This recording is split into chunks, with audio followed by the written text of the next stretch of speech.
स्वामी श्री रामदास जी श्री श्री घनश्याम दास जी महाराज का प्रचारक हुनुहुन्छ। उहाँलाई श्री श्री घनश्याम दास जी महाराजले विक्रम सम्वत 2074 रामनवमी का दिन पीत वस्त्र एवं आध्यात्मिक नाम रामदास जी प्रदान गरेर सनातन धर्म भक्ति मार्गको प्रचारको आज्ञा दिनुभयो।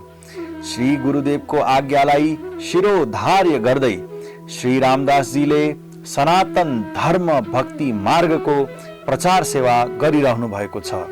भौतिक शास्त्रमा स्नातक एवं व्यवस्थापनमा स्नातकोत्तर गर्नुभएका स्वामी श्री रामदास जीले नेपाल एवं भारतका विभिन्न स्थानहरूमा प्रवचन एवं सत्संग मार्फत सनातन धर्मको सिद्धान्तलाई जन जनमा पुर्याउने प्रयत्न गर्नुभएको छ। उहाँको सम्पर्कमा आएर श्रद्धालु जनहरूले सनातन धर्मको सिद्धान्तलाई जानेर त्यस अनुसारको साधना गरेर श्री गुरुदेवको अनुकम्पाद्वारा आध्यात्मिक सुख शान्तिको अनुभव गरेका छन्। आउनुहोस् स्वामी श्री रामदास जीको प्रवचन सुनेर लाभ प्राप्त गरौं। केही व्यक्तिहरू भगवान निराकार हुनुहुन्छ भन्छन्, केही साकार हुनुहुन्छ भन्छन्। वास्तवमा भगवान साकार हुनुहुन्छ कि निराकार जान्नको लागि सनातन धर्म प्रवचन श्रृङ्खला भाग 21 हेर्नुहोस्। राधे राधे।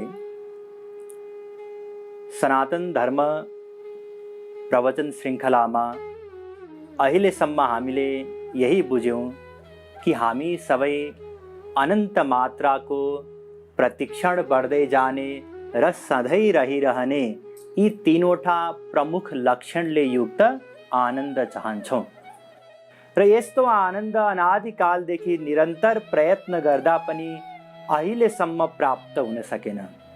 किनकि हामीलाई थाहै भएन कि त्यो वास्तविक आनन्द के हो र कहाँ छ।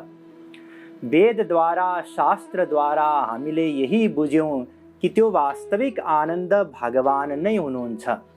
त्यसैले भगवानलाई पाएर नै हामी सुखी हुन सक्छौँ र भगवानलाई पाउनको निम्ति केवल भगवानलाई जाने पुग्छ। जान्न साथ भगवानलाई प्राप्त गर्न सकिन्छ। भगवानलाई प्राप्त गर्न साथ आनन्द मिल्छ। आनन्द मिल्न साथ हाम्रो अनादिकालदेखिको आनन्दको खोजी समाप्त हुन्छ। हामी त्यसपछि बल्ल तृप्त हुन्छौँ, शान्त हुन्छौँ। अब भगवानलाई कसरी जान्न सकिन्छ? सर्वप्रथम त यही बुझ्यौँ कि केवल मानव देहमा नै हामी भगवानलाई जान्न सक्छौँ।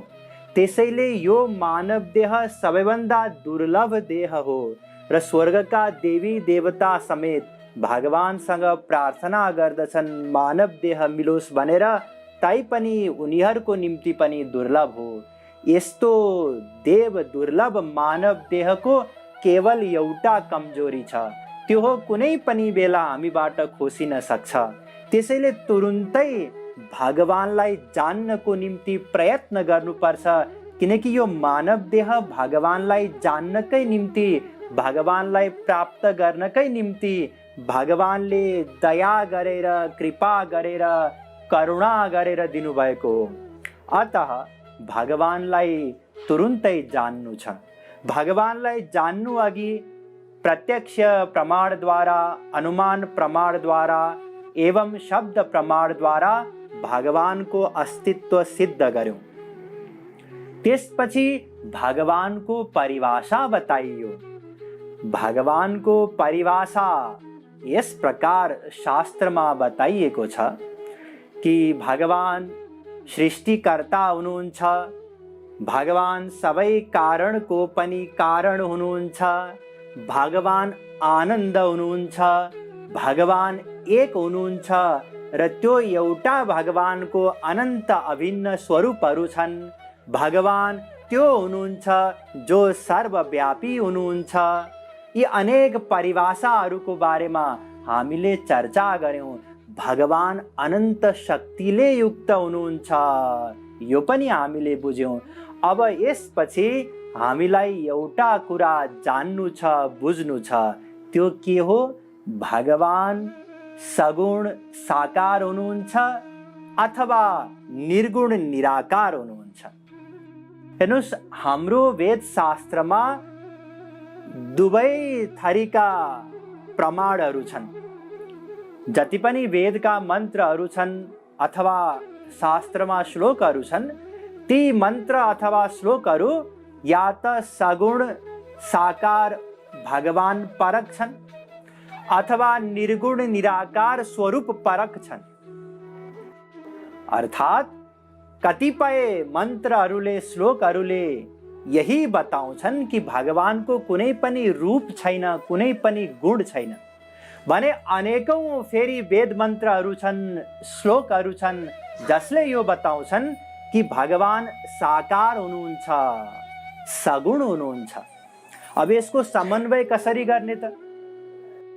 हेर्नुहोस्, यो सगुण साकार र निर्गुण निराकारको समस्या यसकारण छ किनकि आदि जगद्गुरु श्री शङ्कराचार्यजी हुनुभयो जसले अद्वैतवादको स्थापना गर्नुभयो र त्यही अद्वैतवादको सहारा लिएर कयौं व्यक्तिहरूले निर्गुण निराकार नै हुनुहुन्छ भनेर चर्चा गर्छन् या आफ्नो तर्क राख्छन्, तर वास्तवमा त्यो होइन।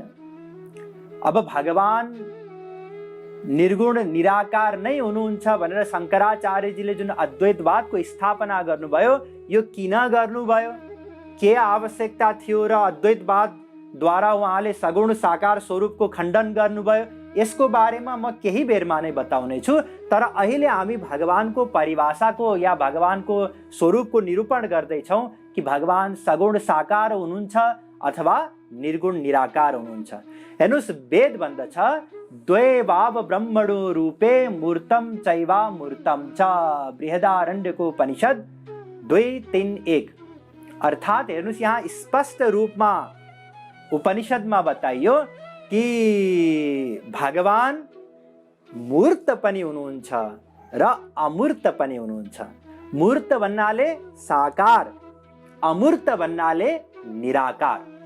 यस प्रकारले भगवानको दुवै स्वरूपको अस्तित्वको वेदले प्रमाणित गरिदियो। अब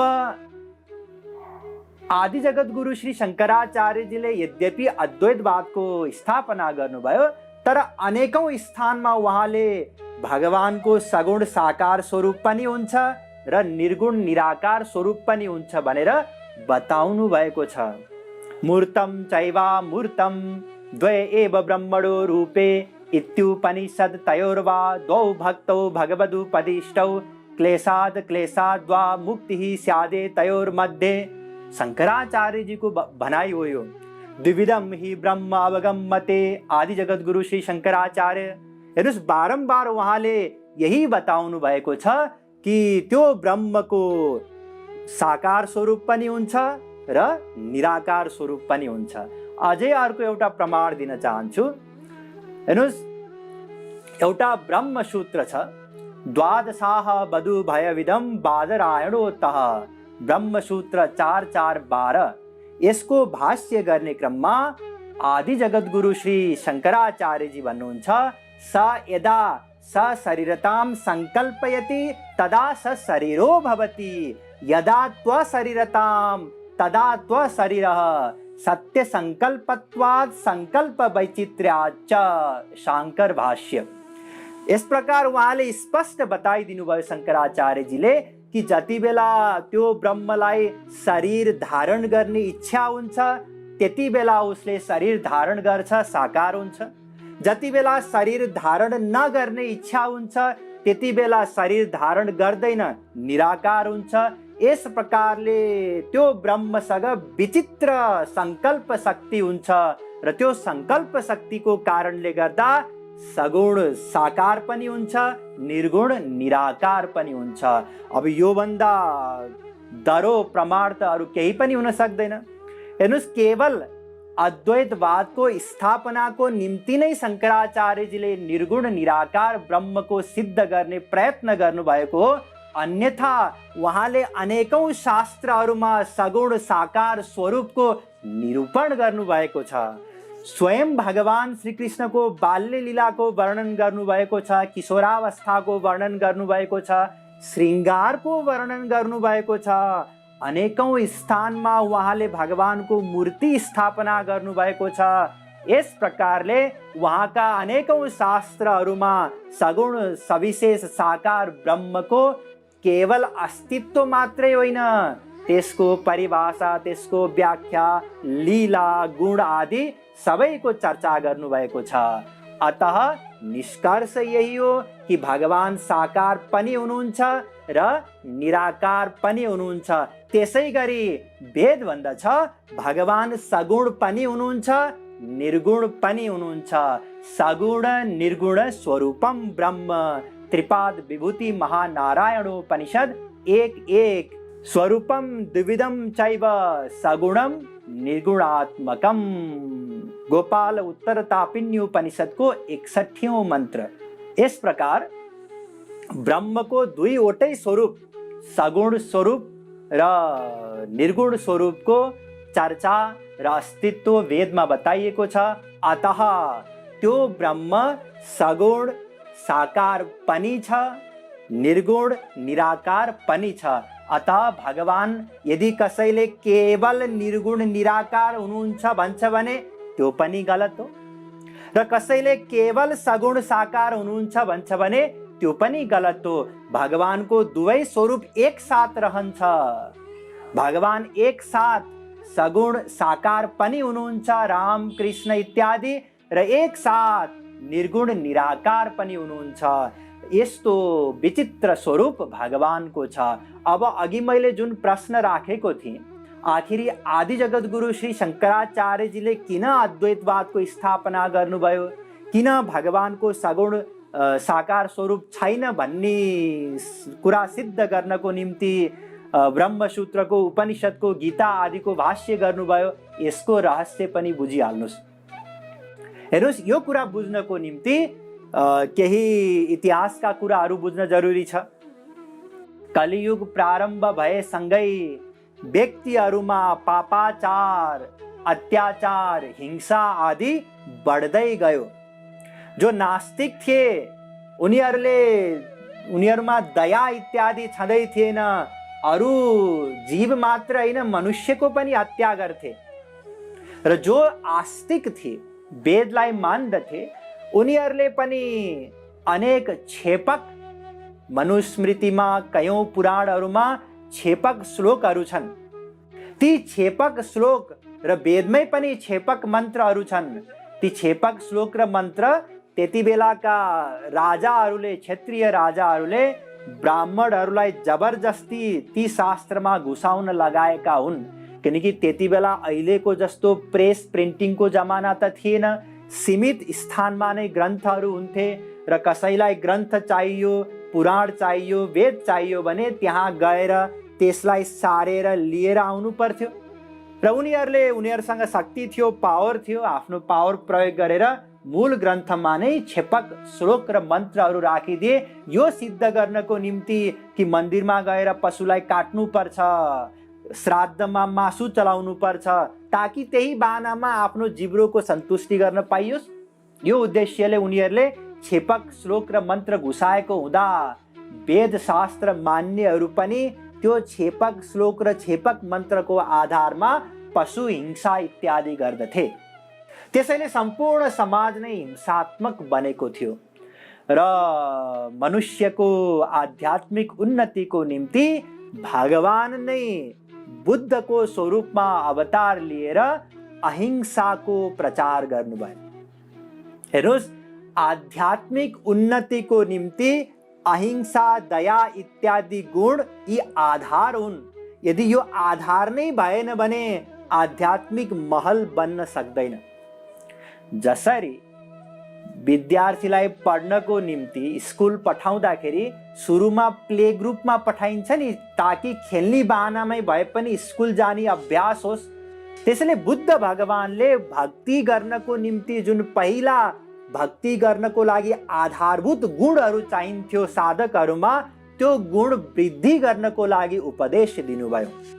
पाणातिपाता वेरमणि शिक्षापदं समादियामि म अहिंसाको व्रत लिन्छु, अदिन्ना दाना बेरमणि शिक्षापदम समादियामि, म चोरी नगर्ने व्रत लिन्छु, कामेषु मिच्छाचारा बेरमणि शिक्षापदम समादियामि, म व्यभिचार नगर्ने व्रत लिन्छु, मूसावादा बेरमणि शिक्षापदम समादियामि, म झूठ न बोल्ने व्रत लिन्छु, सूरा मेरय मज्जपमादठाना बेरमणि शिक्षापदम समादियामि, म लागु औषधहरू मदिरा इत्यादि सेवन न गर्ने व्रत लिन्छु।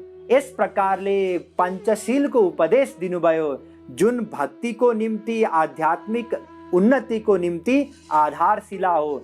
यही कुरा शास्त्रमा पनि बताइएको छ।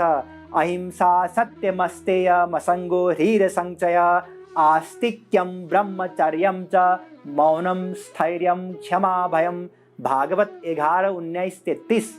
यही कुरा त वेदव्यासजीले पनि बताउनु भयो। हिंसा नगर, ब्रह्मचर्यमा रहु, चोरी नगर, झूठ नबोल इत्यादि जति पनि दैवी गुण हुन्, ती दैवी गुणलाई पहिले धारण गरेमा मात्रै आध्यात्मिक उन्नति सम्भव हुन सक्छ। यदि दैवी गुणलाई छोडेर हिंसामा कोही व्यक्ति प्रदत्त भयो, पापाचारमा गर्न लाग्यो भने उसले कसरी आध्यात्मिक कल्याण गर्न सक्छ र? त्यसैले व्यक्तिहरू भित्रको जुन आसुरी प्रवृत्ति हो त्यसको नाश गर्नको निम्ति स्वयं भगवानले नै बुद्ध भगवानको अवतार लिनुभयो। दैत्यानां नाशनार्थाय विष्णुना बुद्ध रूपिणा, पद्म पुराण 6:236। यस प्रकारले वेदव्यासजीले नै बताउनु भयो कि जीवहरूको भित्रको आसुरी भावनालाई नाश गर्नको निम्ति विष्णु भगवान नै बुद्ध भगवानको रूपमा अवतार लिएर आउनुभयो। र उहाँले, ध्यान दिनुस्, बुद्ध भगवानले किन भगवानको प्रचार गर्नु भएन? यसको पनि कारण छ। यसको कारण यो कि बुद्ध भगवानले नास्तिक व्यक्तिहरूको बीचमा प्रचार गर्नुभएको थियो र नास्तिक व्यक्तिहरूलाई भगवानको कुरा गर्न साथ उनीहरू अरू कुरा नै सुन्न चाहँदैनन्। त्यसैले भगवान हुनुहुन्न अथवा भगवानको बारेमा मौन रहन साथ, हो त हामी पनि त्यही भन्दै थियौँ, अरू बताउनुस् भनेर अब उनीहरूमा जिज्ञासा हुन्छ। यस प्रकारले व्यक्तिहरू आउन्, कुरा सुनुन् र अहिंसा इत्यादि गुणलाई धारण गरून् भन्ने उद्देश्यले भगवान बुद्धले बौद्ध दर्शनको चर्चा गर्नुभयो। यदि बुद्ध भगवानले भगवानको कुरा गरेको भए नास्तिक व्यक्तिहरूले उपहास गरिदिन्थे। यदि बुद्ध भगवानले वेदको सहारामा अहिंसाको प्रचार गरेको भए वेद मान्नेहरूले पनि छेपक मन्त्र र छेपक श्लोकको आधारले बुद्ध भगवानको उपहास गरिदिन्थे। त्यसैले जीव कल्याणको निम्ति उहाँले भगवानको टपिकलाई नै टच गर्नु भएन, शान्त मौन रहनुभयो। यस प्रकारले बुद्ध भगवानले बौद्ध दर्शन प्रचार गर्नुभयो र त्यो बौद्ध दर्शन प्रचार भइसकेपछि उहाँको शिष्य प्रशिष्य, उनीहरूको पनि शिष्य जति पिढी अगाडि बढ्दै गयो त्यति व्यक्तिहरू वेदबाट, भगवानबाट टाढा हुँदै गए। उनीहरूले भगवानको बारेमा गाली पनि गर्न थाले। त्यसपछि फेरि समाजमा समस्या उत्पन्न भयो। त्यसैले भगवानले नै, श्रीकृष्णले शङ्करजीलाई अनुरोध गर्नुभयो अथवा आज्ञा दिनुभयो अथवा निवेदन गर्नुभयो, यही बताउनुभयो कि हे शङ्करजी, हजुर फेरि अवतार लिएर व्यक्तिहरूलाई मबाट विमुख गराउनुस्। ध्यान दिनुस्, स्वयं भगवान श्रीकृष्णले शङ्करजीलाई बताउनुभयो कि यस्तो सिद्धान्तको प्रचार गर्नुस् कि मेरो बारेमा प्रचार त होस् तर मेरो सगुण साकार स्वरूपको प्रचार नहोस्। प्रकाशम कुरु चात्मान प्रकाशन च माम कुरु, पद्म पुराण 6:71-109। मेरो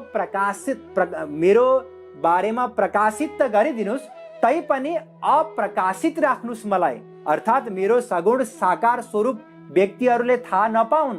अब भगवान श्रीकृष्णले सगुण साकार स्वरूप गोप्य राख्नु या सगुण साकार स्वरूपबाट व्यक्तिहरूलाई विमुख गराउनु भनेर किन बताउनु भयो, यो पनि म केही बेरमा बताउने छु।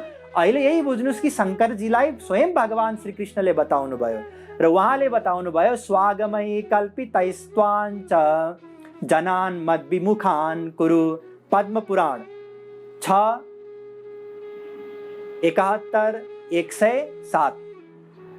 इस प्रकार भगवान शङ्करजीलाई श्री कृष्णले बताउनुभयो स्वागमै कल्पितैस्त्वञ्च।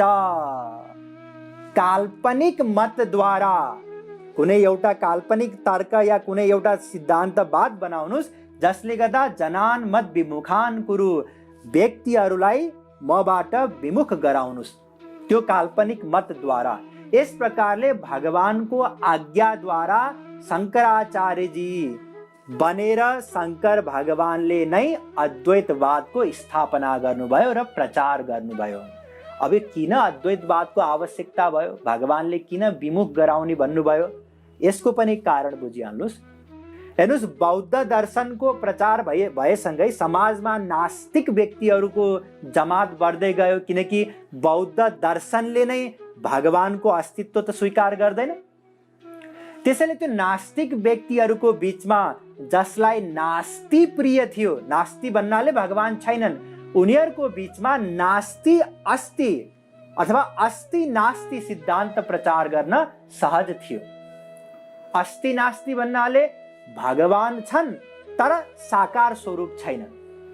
यदि ती नास्तिक व्यक्तिहरूको बीचमा भगवानको श्री विग्रहको स्थापना गर्न खोजेको भए उनीहरूले शङ्कराचार्यजीको उपास गरिदिन्थे। त्यसैले शङ्कराचार्यजीले नास्ति प्रेमीहरूको निम्ति अस्ति नास्ति सिद्धान्तको प्रचार गर्नुभयो ताकि उनीहरूले त्यसलाई स्वीकार गरून्। र अर्को पनि विचारणीय कुरा के हो भने, यदि शङ्कराचार्यजीले श्रीकृष्ण भक्तिको उपदेश पब्लिकमा दिएको भए, बौद्ध दर्शनको बिगबिगी भएको समाजमा, अनि उनीहरूले सगुण साकार स्वरूपप्रति, भगवान श्रीकृष्णको स्वरूपप्रति अपराध गरेको भए त्यो नामापराध हुन जान्थ्यो र त्यसले गर्दा उनीहरूको अन्तःकरण शुद्धि सम्भव थिएन, झन् उनीहरूको नोक्सानी हुन्थ्यो। अतः यसैले गर्दा भगवान श्रीकृष्णले बताउनुभयो कि मेरो सगुण साकार स्वरूपलाई लुप्त राखिदिनुस्, गोप्य प्राय राखिदिनुस्। हेर्नु, संसारमै पनि कुनै पनि वस्तुको मार्केटिङ गर्नु छ भने कुन समुदायमा मार्केटिङ गर्ने हो, कुन देशमा, कुन भाषा बोल्नेमा के बुझाइ भएका, के चेतनाको स्तर भएका व्यक्तिहरू छन्, त्यस अनुसार कम्पनीले आफ्नो प्रडक्टको मार्केटिङ गर्छ नि। जुन देश हो त्यही भाषामा गर्छ, जुन व्यक्तिहरूको जस्तो रुचि हो त्यही रुचि अनुसारको उनीहरूले आफ्नो सामान बेच्छन्। त्यस्तै प्याकेजिङ हुन्छ, त्यस्तै ब्रान्डिङ गरिन्छ, तर बेच्ने त त्यही सामान हो। त्यसै गरी प्रचार भक्तिकै गर्नुभएको बुद्ध भगवानले पनि, शङ्कराचार्यजीले पनि, बुद्ध भगवान कलियुगको पहिलो भक्ति मार्गको प्रचारक हुनुहुन्छ, शङ्कराचार्यजी कलियुगको पहिलो श्रीकृष्ण भक्तिको प्रचारक हुनुहुन्छ। तर उहाँहरूले जुन हिसाबले प्याकेजिङ गर्नुभयो त्यो प्याकेजिङ अलग अलग देखिन्छ, त्यो भित्रको सामान भक्ति नै हो, उहाँहरूले भक्तिकै प्रचार गर्नुभएको। शङ्कराचार्यजीले एउटा नयाँ बौद्ध मतको स्थापना गर्नुभयो, एउटा मायावादको स्थापना गर्नुभयो। अब यहाँहरूलाई लाग्ला कि अद्वैतवादलाई कसरी नयाँ बौद्ध मत अथवा मायावाद भन्नुहुन्छ, यो मैले बताएको होइन, शङ्करजीले नै बताउनु भएको। शङ्करजीले देवी पार्वतीजीलाई पद्म पुराणको उत्तर खण्डमा भन्नुहुन्छ कि हे देवीजी, मयैव कथितं देवी कलौ ब्राह्मण रूपिणा, कलियुगमा म नै ब्राह्मण बनेर के को प्रचार गर्नेछु, प्रच्छन्नं बौद्धमुच्यये, म एउटा नयाँ बौद्ध मतको प्रचार गर्नेछु, मायावाद मसच्छास्त्रम, जुन एउटा मायावाद हो। यो पद्म पुराण 6:71, 6:236-7, पद्म पुराण 6:236-7 को यो श्लोक अनुसार शङ्कराचार्यजीले जुन अद्वैतवादको प्रचार गर्नुभयो त्यो एउटा नयाँ बौद्ध मत हो, प्रच्छन्न बौद्ध मत हो। त्यसैले यस प्रकारले भक्तिकै प्रचार गर्नको निम्ति, श्रीकृष्ण भक्तिकै प्रचार गर्नको निम्ति बौद्ध समुदायमा, बौद्ध मतको प्रचार भएको समाजमा आदि जगद्गुरु श्री शङ्कराचार्यजीले अद्वैतवादको स्थापना गर्नुभयो। र त्यसपछि फेरि सबैजना अद्वैतवादको प्रभावले गर्दा सगुण सविशेष साकार स्वरूपलाई स्वीकार गरेनन्। त्यसैले त्यसपछि जो जगद्गुरुहरू आउनुभयो उहाँहरूले अस्ति सिद्धान्तको प्रचार गर्नुभयो। बुद्ध भगवानले नास्तिकको प्रचार गर्नुभयो, नास्तिकहरूको बिचमा। शङ्कराचार्यजीले अस्ति नास्तिकको प्रचार गर्नुभयो बौद्ध समुदायको बिचमा, र अन्य जगत गुरुहरूले अस्ति सिद्धान्तको प्रचार गर्नुभयो। यस प्रकारले सबैजना मिलेर भक्तिको प्रचार गर्नुभयो, श्रीकृष्ण भक्तिको प्रचार गर्नुभयो। यो त मैले प्रसङ्गवश यहाँहरूलाई बुद्ध भगवानले बौद्ध दर्शनको प्रचार किन गर्नुभयो, शङ्कराचार्यजीले अद्वैतवादको स्थापना किन गर्नुभयो, यो मैले बताएँ। तर हामी के चर्चा गर्दैछौँ, हामी भगवानको स्वरूपको बारेमा चर्चा गर्दैछौँ। जुन भगवान वेदशास्त्रले परिभाषित गरे, सृष्टिकर्ता हुनुहुन्छ, सबै कारणको पनि कारण हुनुहुन्छ, आनन्द हुनुहुन्छ, एक हुनुहुन्छ, तर अनन्त स्वरूप धारण गर्नुहुन्छ, सर्वव्यापी हुनुहुन्छ, सर्वोच्च शक्ति हुनुहुन्छ, अनन्त शक्तिले युक्त हुनुहुन्छ, त्यस्तो भगवान सगुण साकार पनि हुनुहुन्छ र निर्गुण निराकार पनि हुनुहुन्छ। अब यति हामी सबैले बुझ्यौँ। अब यति बुझिसकेपछि अब हामी ब्रह्म केलाई भनिन्छ, परमात्मा केलाई भनिन्छ, भगवान केलाई भनिन्छ, यो पनि बुझ्न सक्छौँ, जान्न सक्छौँ। हेर्नुहोस्, व्यक्तिहरू शास्त्र आफै पढ्छन्, गीता, भागवत, पुराण इत्यादि, र कहीँ भगवानलाई ब्रह्म लेखिएको हुन्छ, कहीँ परमात्मा लेखिएको छ, कहीँ भगवान लेखिएको छ। यी भगवानका अलग अलग स्वरूप बताइएको छ। यो स्वरूपको मतलब के हो, उहाँहरूमा के समानता छ, के भिन्नता छ, कसलाई ब्रह्म भन्ने या भगवानको कुन स्वरूपलाई परमात्मा भन्ने या भगवानको कस्तो स्वरूपलाई भगवान भन्ने, यसको बारेमा जान्नु छ। र यसको बारेमा जान्दै भगवानको विषयमा अरू पनि धेरै चिज जान्नु छ, जानिनेछ, तर आज होइन, अर्को पटक। जय श्री राधे। हरि बोल, हरि बोल, हरि हरि बोल, मुकुंद माधव गोविंद बोल।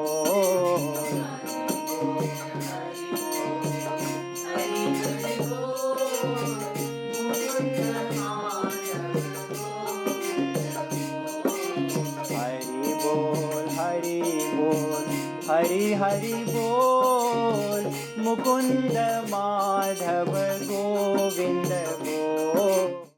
राम